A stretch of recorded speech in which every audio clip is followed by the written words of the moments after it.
Welcome to NK maths world.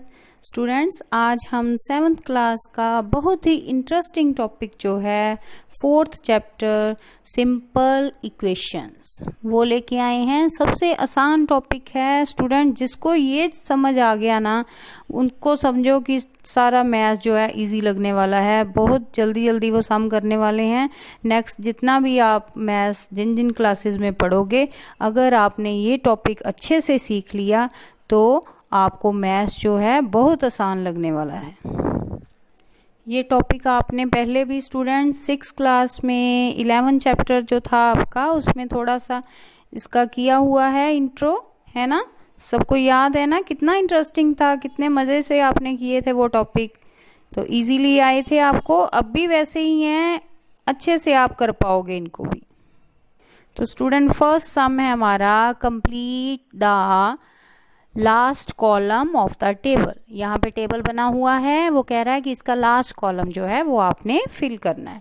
तो equation हमें दी हुई है, वैल्यू दी हुई है, और वो कह रहा है बताओ यस और नो में आंसर दो।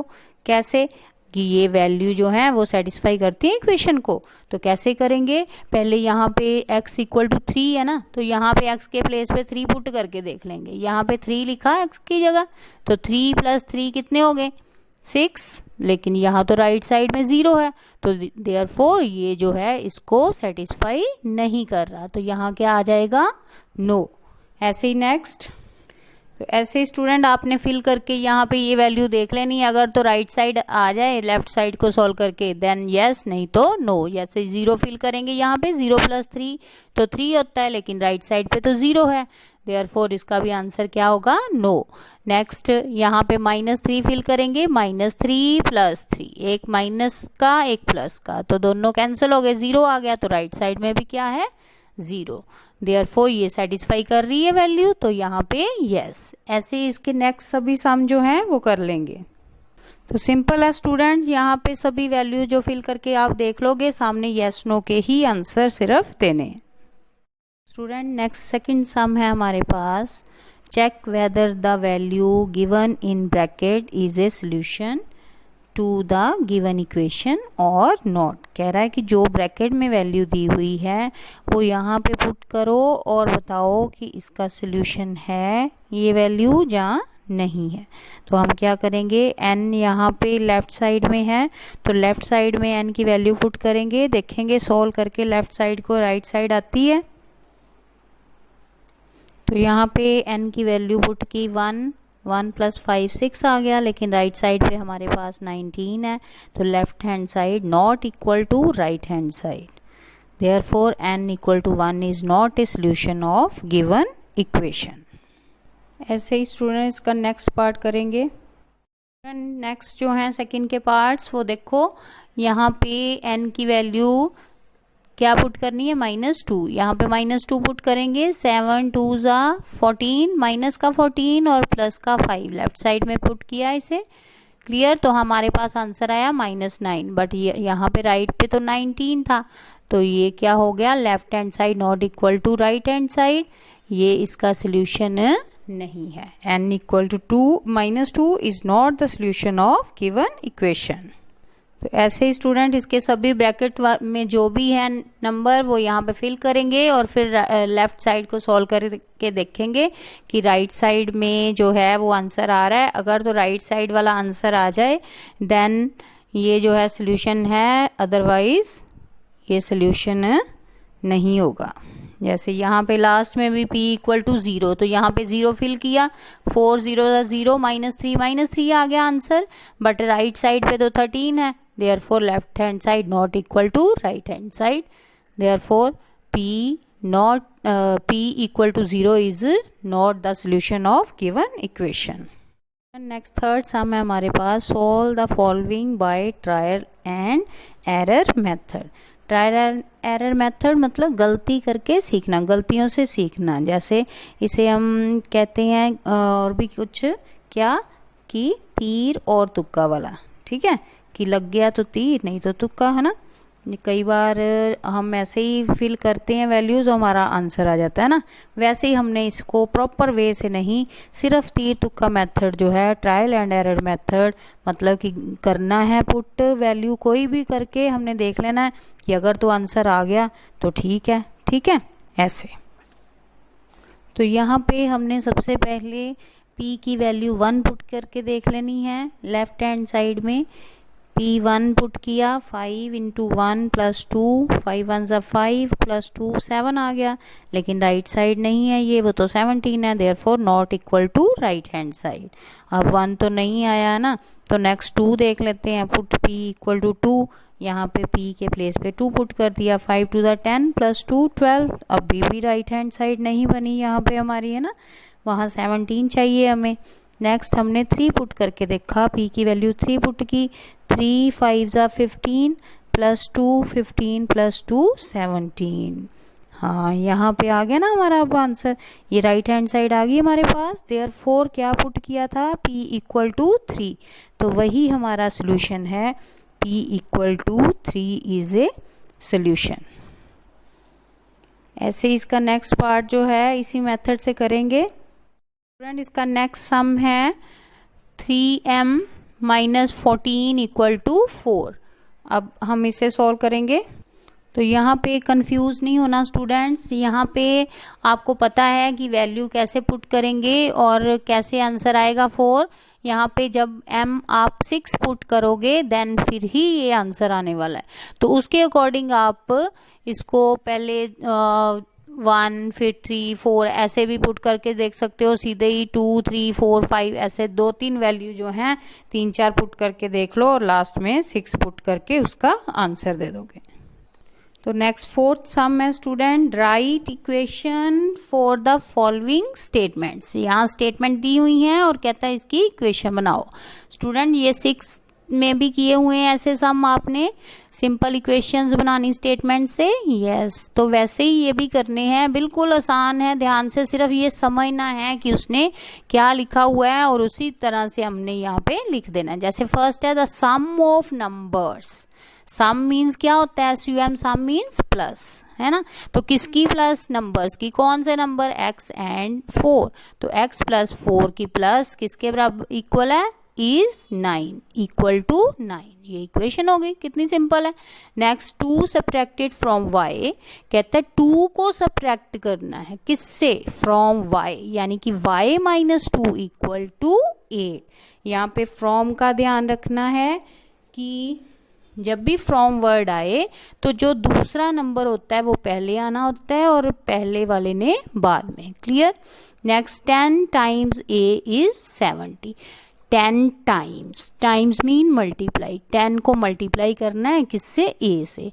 तो हमें पता है जब हम नंबर्स को वेरिएबल्स के साथ लिखते हैं तो कोई साइन अगर टाइम्स हो मल्टीप्लाई हो तो ऐसे ही लिख देते हैं, मल्टीप्लाई का साइन ही डालते हैं। इट मीन ये सेम ही है, 10a मीन्स 10 जो है वो मल्टीप्लाई हो रहा है a से। क्लियर। तो 10a equal to 70। Clear. The number b divided by 5। तो स्टूडेंट जो b नंबर है वो डिवाइड कर रहा है 5 से, है ना, b divided by 5, b over 5 equal to 6 gives 6। Clear. ऐसे ही next part 3/4 of t is 15, 3/4, 3 over 4 t equal to 15। Next भी 7 times m plus 7, 7 time m mean 7m plus 7 equal to 77। Gets you means equal to. Clear.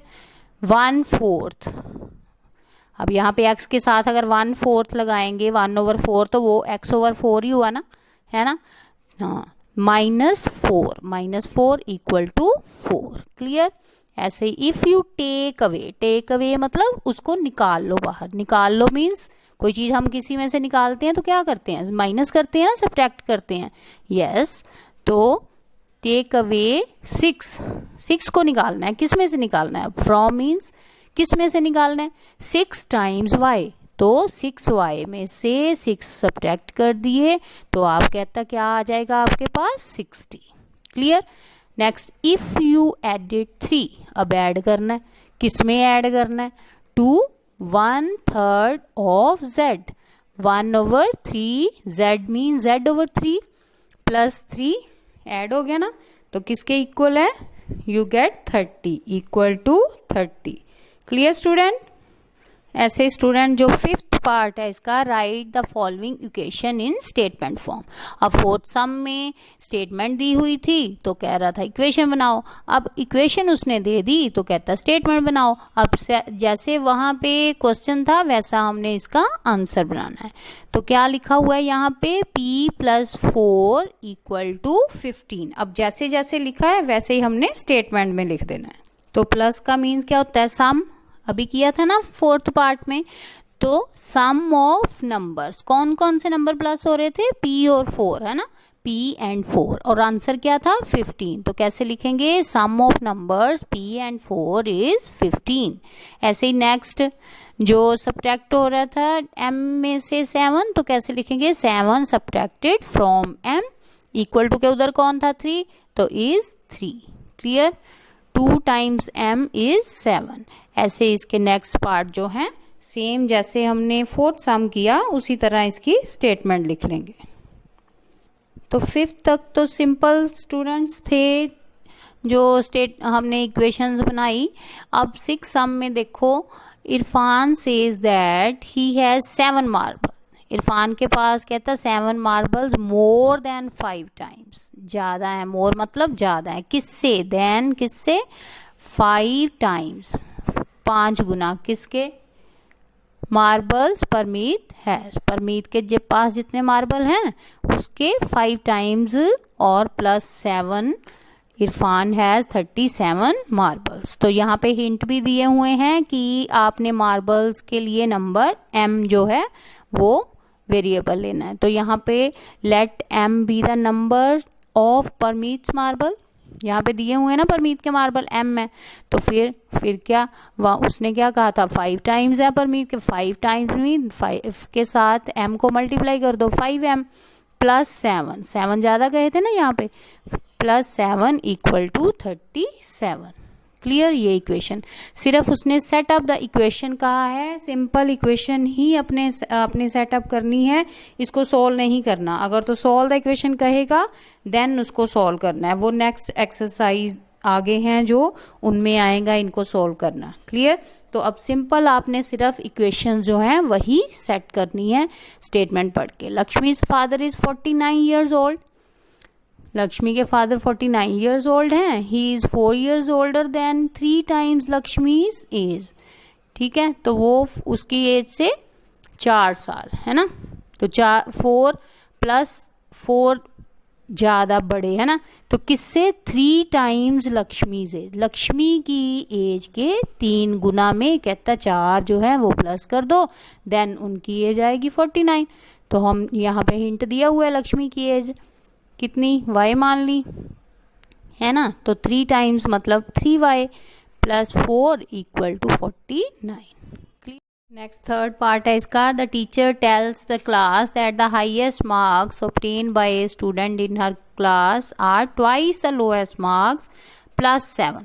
कहता है कि जो lowest marks हैं अगर उसको ट्वाइस कर दो, 2 गुना कर दो, उसमें 7 ऐड कर दो, देन हाईएस्ट मार्क्स आएंगे 87। तो लोएस्ट मार्क्स उसने कहे हैं, एल हिंट दिया हुआ है वो मान के, ये हमारी आ गई इक्वेशन। क्लियर। नेक्स्ट, इन आइसोसेलेस ट्रायंगल, आपको पता है आइसोसेलेस ट्रायंगल में साइड्स 2 सेम होती हैं और 2 ऑपोजिट एंगल्स भी सेम होते हैं ना, तो यहाँ पे उसने कहा वर्टेक्स एंगल जो है वो ट्वाइस इधर बेस एंगल, तो बेस एंगल का 2 गुना है वो। क्लियर। तो यहाँ पे हमने बेस एंगल उसने हिंट दिया हुआ है b मान लिया, तो वर्टेक्स एंगल कितना हो गया 2b। तो sum of angle of triangle कितनी होती है, तीनों साइड की sum = 180, sum of angle of triangle = 180। Angle sum property आती है ना सभी को, यस। तो अब एक वर्टेक्स वाला एंगल 2b और दूसरे आइसोसेलेस ट्रायंगल है, इसलिए उसके 2 एंगल तो इक्वल हैं, b + b = 180। तो यहाँ पे 4b बन गए, 4b = 180, ये बन गई हमारी इक्वेशन। तो इसमें सिर्फ इक्वेशंस ही हमने सेटअप करनी थी स्टूडेंट्स, तो यही हो गए इनके आंसर।